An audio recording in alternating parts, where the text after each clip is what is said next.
Moving forward students, हम देखते हैं कि कैसे एलिमेंट्स के साथ इंटरेक्ट करते हुए एक्सरेज प्रोड्यूस होती हैं। विलियम रॉन्टिजन ने एक्सीडेंटली ये डिस्कवर किया कि अगर आप कैथोड रेज बम्बार्ड कराएं किसी भी एलिमेंट के ऊपर तो वो कुछ पेनिट्रेटिंग रेडिएशंस प्रोड्यूस करती हैं। अब वो जो पेनिट्रेटिंग रेडिएशन स्टूडेंट्स प्रोड्यूस होती हैं उनकी वेवलेंथ बहुत ज़्यादा शॉर्ट होती है। इट मीन्स कि वो हाई एनर्जी रेडिएशंस होती हैं। हाई एनर्जी रेडिएशंस को स्टूडेंट्स जब आपने स्पेक्ट्रम के साथ मैच किया गया तो पता चला कि कैथोड रेज के अंदर ये कैपेबिलिटी होती है कि वो एलिमेंट्स के ऊपर फॉल करके highly penetrating radiation in form of X raise produce कर सकती हैं।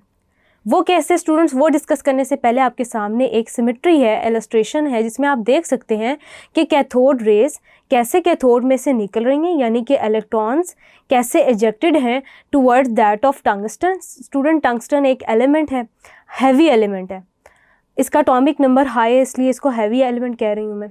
तो स्टूडेंट्स, कैथोड रेज बम्बार्ड होती हैं और क्या करती हैं कि वो पेनिट्रेटिंग रेज उसमें से निकलवाती हैं जिनको हम एक्स रेज कहते हैं। क्यों? क्योंकि उनकी जो वेवलेंथ है वो एक्स रे रीजन में फॉल कर रही होती है।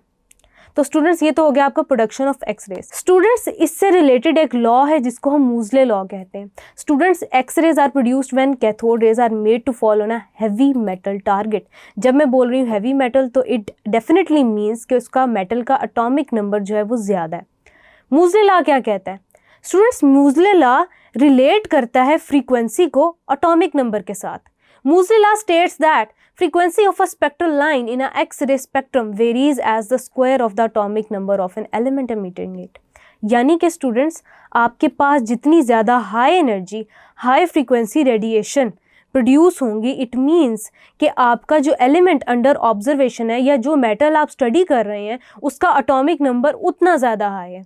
इसी वजह से उसने क्या किया, एक एक्सप्रेशन डिराइव किया जिसमें उसने स्क्वायर रूट ऑफ फ्रीक्वेंसी को रिलेट किया with that of atomic number, यानी कि ये दोनों आपस में डायरेक्टली प्रोपोर्शनल हैं। तो ये तो स्टूडेंट्स हो गया आपके पास relationship between frequency and that of atomic number. याद रखिएगा स्टूडेंट्स कि फ्रीक्वेंसी जितनी ज़्यादा होगी उसका मतलब है कि आपके पास उतनी ही कम वेवलेंथ के रीजन के अंदर रेडिएशंस प्रोड्यूस हो रही होंगी in the form of X rays. और वो क्यों?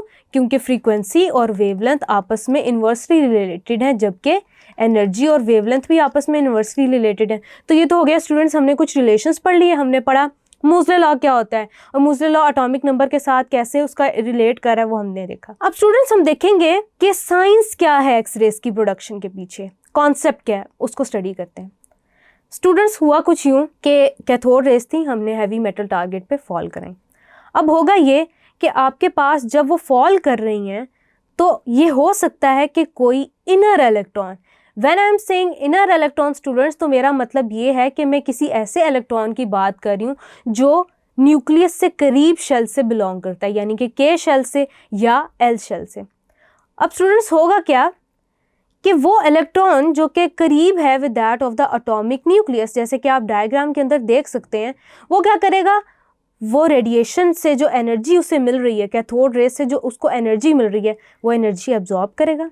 अब डेफिनेटली उसने एनर्जी एब्जॉर्ब की है तो वो एक्साइटेड स्टेट के अंदर चला जाएगा, यानी किसी हायर ऑर्बिटॉल के अंदर चला जाएगा। अब स्टूडेंट्स, वो जब किसी हायर ऑर्बिटॉल के अंदर चला जाएगा तो इस पोजीशन पे इलेक्ट्रॉन किक आउट हो गया। इलेक्ट्रॉन किक आउट होने का मतलब है कि यहाँ पे वैकेंसी क्रिएट हो गई, ये जगह खाली हो गई।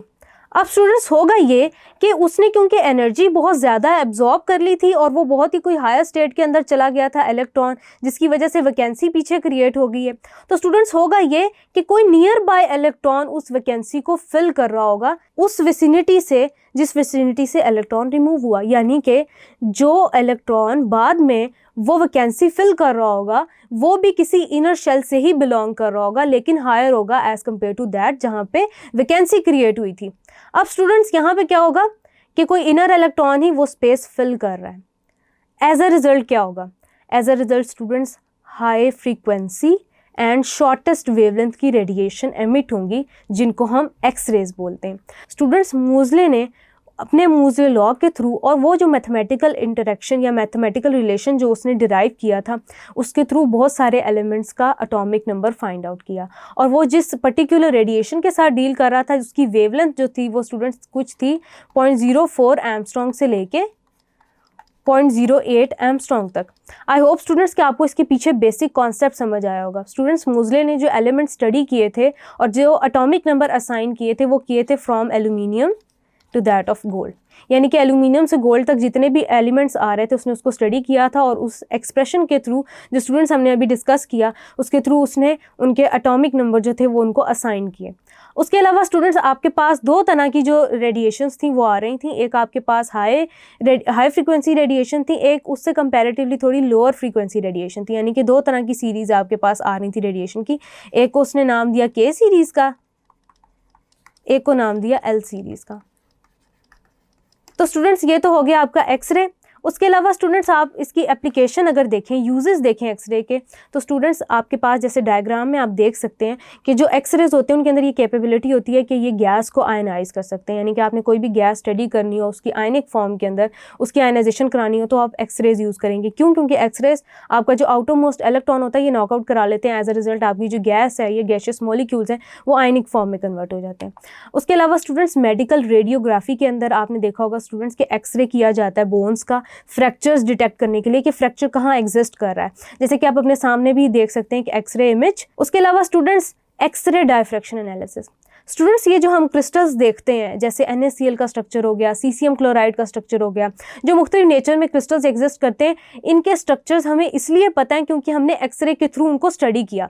अब इस स्टडी को स्पेसिफिकली क्रिस्टलोग्राफी कहते हैं। क्रिस्टलोग्राफी स्टूडेंट्स वो स्टडी होती है जिसके अंदर हम एक्सरे यूज़ कर रहे होते हैं ताकि हमें स्ट्रक्चर पता चले कि स्ट्रक्चर का एटम्स की अरेंजमेंट क्या है उस स्ट्रक्चर के अंदर। स्टूडेंट्स इस टेक्निक को बेसिकली हम कहते हैं एक्सरे डायफ्रैक्शनल टेक्निक। इस एनालिसिस के थ्रू आप क्रिस्टलोग्राफी के अंदर क्रिस्टल्स का स्ट्रक्चर जो है वो फाइंड आउट कर सकते हैं। उसके अलावा सिक्योरिटी पर्पसेस के लिए स्टूडेंट्स एक्सरे यूज़ की जाती हैं क्योंकि स्टूडेंट्स ये रेडिएशंस एब्जॉर्ब कर लेते हैं। कुछ ऐसे सब्सटेंसेस होते हैं जो जितना ज़्यादा ओपैक होता है वो उतना ज़्यादा एब्जॉर्ब करता है। इसी वजह से स्टूडेंट्स जब आप एक्सरे एनालिसिस करते हैं सिक्योरिटी पर्पसेस के लिए, जैसे कि आपके सामने डायग्राम है, तो आप इनर स्ट्रक्चर जो है वो फाइंड आउट कर सकते हैं किसी भी चीज़ का। जैसे आपके सामने बैग है उसका देख सकते हैं, उस सिक्योरिटी पर्पसेस के लिए इसको मुख्तलिफ इक्विपमेंट्स में भी इस्तेमाल किया जाता है। मेडिकल पर्पसेस में भी स्टूडेंट्स आपने स्टडी किया। उसके अलावा स्टूडेंट्स अब हम चलते हैं क्वांटम नंबर्स एंड ऑर्बिटल्स की तरफ। Thank you.